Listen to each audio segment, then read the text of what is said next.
It is on to November now, with the vice president formally accepting the Democratic nomination for president. Doug Luzader is, he's joining us from, are you still inside this convention hall? Yes, you are. Doug, good morning. Happy Friday to you. Yes, I am. Happy Friday. All right, so give us a wrap of the big night last night. Vice President Kamala Harris formally accepting this nomination. What did she talk about? And she finally addressed policy. A lot of people have been clamoring for more specifics on policy. Yeah, I mean, this was a speech that was relatively short. I think it clocked in at about 37 minutes or so, and by the standards of conventions, that's pretty tight. She did brush against some policies in kind of a broad way. There were not too many details behind those, but you don't really expect that in a convention speech. The campaign, as we've been talking about, is going to come under some pressure now to really kind of dive deeper in the weeks ahead. But there's not much time to rest here. I mean, we move on from the convention to the first presidential debate between Harris and Trump, which is set for September 10th.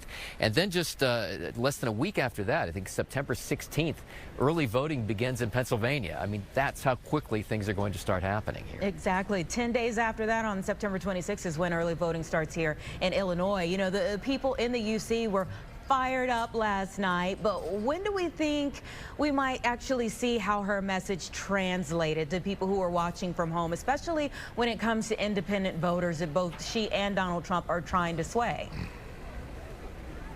That's the critical question. I mean, there's no question she won over the crowd here, but the bigger issue is the impact on independent voters in those swing states, as you mentioned. We're going to have to wait for the first set of polls to come out to see whether she gets kind of the traditional post-convention bounce. And the other thing that's happening today is we expect that Robert F. Kennedy Jr. is going to drop out of the race, and that's going to happen in Arizona.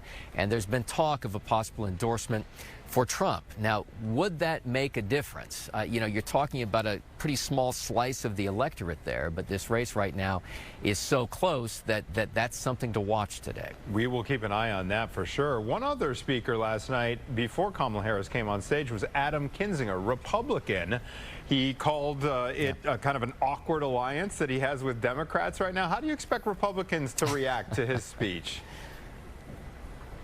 Yeah, you know, he's been kind of on that Democratic side for a little while, but he's not the only Republican who spoke here at this convention, which I think clearly indicates that Democrats really want to reach out to those disaffected Republican voters, Republicans who still consider themselves Republicans but aren't enamored with Donald Trump, looking at the possibility of backing Harris. So they're really trying this kind of broad outreach. I think her speech yesterday reflected that, saying that she wouldn't be a president just for one party, but for the country as a whole, stressing this unity theme. The issue is going to come down when you get to specific policies. Will a Harris agenda appeal to Republicans who are, you know, kind of feel like they're stuck right now? They don't necessarily like Donald Trump, some of them, and they're still not ready for to vote for a Democrat, perhaps.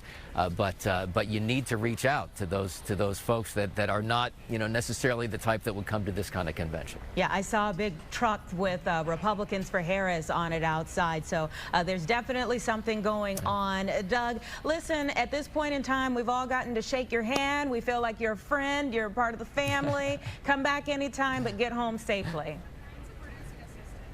Thank you so much. You had a great stay here in Chicago. You guys really rolled out the welcome. We appreciate it. Yep, we appreciate you too, Doug. Thank you so much.